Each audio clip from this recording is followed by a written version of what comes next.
जय श्री राम भाइयों। तो भाइयों मैं आज बात करूँगा।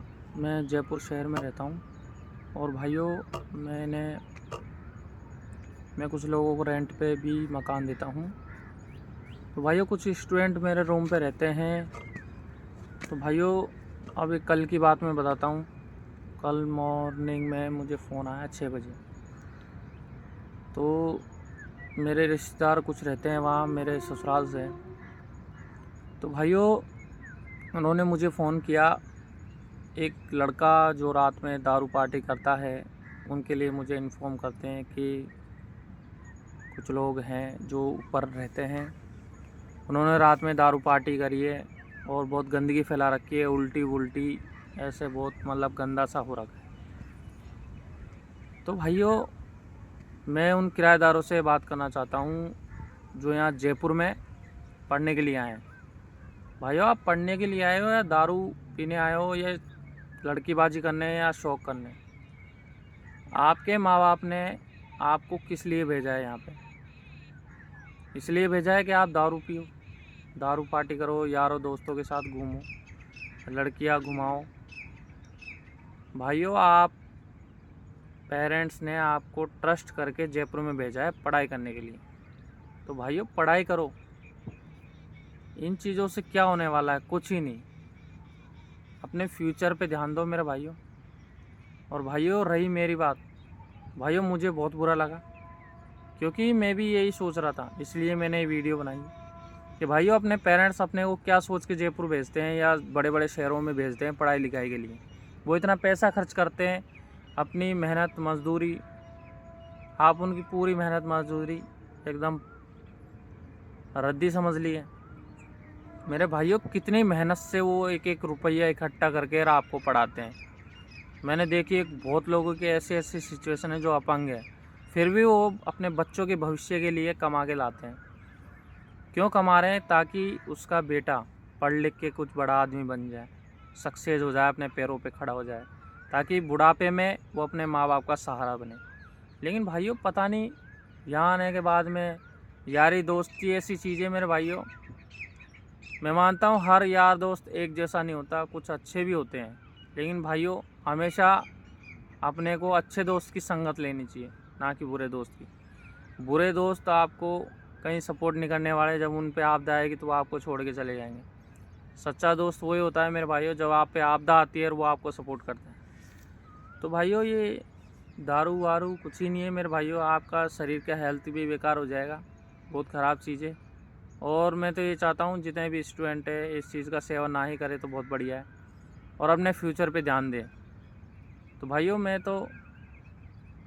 यही सोच रहा था यार, ये पता नहीं क्या कैसे कैसे लोग हैं यहाँ, इतनी गंदगी फैला रखी थी। भाई मैं खुद अपने आंखों से देखा हूँ, उसने पूरी छत पे उल्टी उल्टी कर रखी थी और वहाँ इतनी स्मेल आ रही थी पूरी बिल्डिंग में। जैसे मैं उसके रूम में देखा भाई 4-4 5-5 बियर पड़ी हुई। मेरे को पता है वहाँ पे 4-5 बंदे होंगे। मैंने भाइयों 2 जनों को रूम दे रखा और उसमें 4-4 5-5 बंदे, देखो भाइयों आप रात में पार्टी करते हैं। तो भाइयों ये सही नहीं है। मैं जितने भी जयपुर के वासी हैं उनसे ये बोलना चाहता हूँ, ध्यान रखो। आप अगर रेंट पे किसी को रूम दे रहे हो तो भाइयों ऐसे लोगों का ध्यान रखो, क्योंकि कुछ भी हादसा हो जाएगा तो भाइयों आपके ऊपर ही आएगा। जो मालिक होता है ना उसी के ऊपर आता है, कल को कुछ भी प्रॉब्लम होती है। और भाइयों आईडी वगैरह लेके रखा करो या फिर पुलिस वेरिफिकेशन करा के रखा करो। मैं तो भाइयों आईडी वाईडी ले लेता हूँ उनकी। लेकिन भाइयों पता नहीं कैसे कैसे लोग हैं, दूसरे के घर को अपना घर नहीं समझते, इतने गंदगी रखते हैं, ना झाड़ू पोछा लगाते हैं, ना लेट बाथ साफ रखते हैं। लेट बाथ में जाते हैं तो पानी नहीं डालते हैं, इतनी गंदगी रखते हैं भाइयों। मैं तो ये बोलता हूँ भाइयों दूसरे का घर भी अपना ही घर होता है, तो अपना घर समझ के आप उसमें रहो, तो आपको कोई भी परेशान नहीं करेगा। मैंने भाइयों आज तक किसी भी किराएदार को परेशान नहीं किया मेरे भाइयों। मैं किसी के पास पैसे की प्रॉब्लम है तो भाइयों मैं बोल देता हूँ उसको तो भाई 2 दिन बाद दे देना, 5 दिन बाद देना, 10 दिन बाद देना। अभी उसी बंदा जिसने दारू पार्टी करी थी, जिसके ऊपर मैं वीडियो बना रहा हूँ, भाइयों वो पिछले महीने में मेरे को इतना परेशान किया, उसने पिछले महीने का किराया नहीं दिया मेरे को, उसने 1 महीने बाद में मेरे को किराया दिया, नेक्स्ट मंथ में। लेकिन भाइयों उसको जवाब देना चाहिए था। मैंने उसको 50 कॉल कर दिए, मैसेज कर दिए व्हाट्सएप पे, उसने मेरे को रिप्लाई नहीं दिया। तो भाइयों मेरे मन पे क्या बीतेगी। तो भाइयों मुझे आ गया गुस्सा और मैंने उसके रूम पे लॉक लगा दिया। मैंने बोल दिया उसको, उसका पार्टनर था, उसका मैसेज आया, भैया रूम खोल दो, आपने लॉक लगा रखा है। नहीं भाई मैंने लॉक लगा रखा है, अगर जब तक आप रेंट नहीं दोगे मुझे तब तक मैं लॉक नहीं खोलूँगा। तो भाइयों मैंने सही किया या गलत? भाइयों मानता हूँ कि मैंने गलत किया, लेकिन ऐसे लोग सुधरते नहीं है। आप भी जानते हो सीधी उंगली से घी कभी नहीं निकलता, टेढ़ी उंगली करनी पड़ती है। तो भाइयों इतना भी सीधा बन के मत रहो, क्योंकि कुछ लोग जो होते हैं आपके सीधेपन का फ़ायदा उठाते हैं। वही चीज़ मेरे साथ भी होती है। बहुत से लोग ऐसे आते हैं जो बहुत ज़्यादा तंग करते हैं मुझे। मैं तो बहुत सीधा हूँ मेरे भाइयों, मैं किसी को आज तक तंग ही नहीं किया हूँ। मैं मेरी लाइफ में किसी को भी तंग नहीं किया मैंने। मैं खुद परेशान हो लेता हूँ, लेकिन मैं दूसरे की प्रॉब्लम को समझता हूँ। लेकिन भाई मेरी प्रॉब्लम कोई नहीं समझता। भाइयों किराएदारों से मैं यही दरख्वास्त करता हूँ, भाइयों अपने मकान मालिक भाइयों सपोर्ट किया करो उनको, ताकि वो भी आपको सपोर्ट करें। अगर आप ही उनको सपोर्ट नहीं करोगे तो वो आपको कहाँ से सपोर्ट करेंगे। सोचिए एक बार इस चीज़ को, है ना।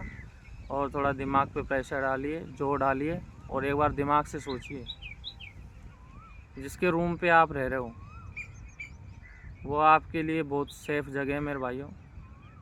मैं मानता हूँ बहुत से मकान मालिक बुरे भी होते हैं, लेकिन कुछ अच्छे भी होते हैं, जैसे कि मैं। पता नहीं आपकी नज़र में मैं अच्छा हूँ या बुरा हूँ, लेकिन भाइयों मैं अपने मुंह से अच्छा ही बोल रहा हूँ मेरे बारे में। अब पता नहीं आपको अच्छा लगे या बुरा लगे, लेकिन भाइयों जो भी है मैंने बता दिया आपको, क्योंकि प्रॉब्लम मेरे साथ है ना कि आपके साथ, इसलिए मैं आपको ये चीज़ें बता रहा हूँ। तो भाइयों यही बोल रहा हूँ मैं, किसी को परेशान करना सही नहीं है। कब तक परेशान करोगे, ना एक दिन तो उसको भाई गुस्सा आएगा ही ना सामने वाले को। यही चीज़ है, ध्यान रखो इस चीज़ का।